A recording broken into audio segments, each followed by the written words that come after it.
মোহাম্মদপুরের জেনেভা ক্যাম্পে ভোর রাতে এবং সকালবেলায় কিছু সংঘর্ষ হয়। উক্ত সংঘর্ষে অনেকগুলো বোমা নিক্ষেপ হয় এবং কিছু গোলাগুলি হয় এবং কিছু দেশীয় অস্ত্র দিয়ে আপনার কোপাকুপি হয়, যে একজন লোক নিহত হয়।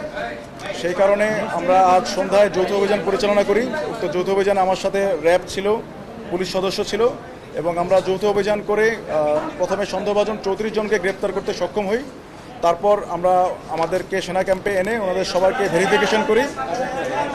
আমরা মূলত বিভিন্ন সিসিটিভি ফুটেজ এবং আজকে সারাদিনের বিভিন্ন মিডিয়া কাভারেজ দেখে আমরা প্রায় 13 থেকে 14 জনকে আজকের এবং গতকালকের ঘটনায় শনাক্ত করতে সক্ষম হই এবং ফাইনালি আমরা ওই 14 জনকে গ্রেপ্তার দেখাচ্ছি এবং বাকি যারা আছে তাদেরকে আমরা নির্দোষ হিসাবে পাই, বাকিদেরকে আমরা ছেড়ে দেই।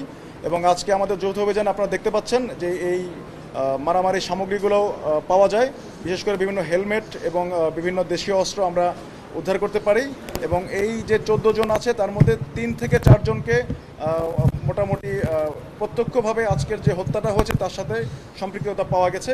বাকিটা তদন্ত করে আমরা আমাদের আইন প্রয়োগকারী সংস্থা অন্যান্য বাহিনী যারা আছেন সেটা ওনারা ব্যবস্থা নেবেন।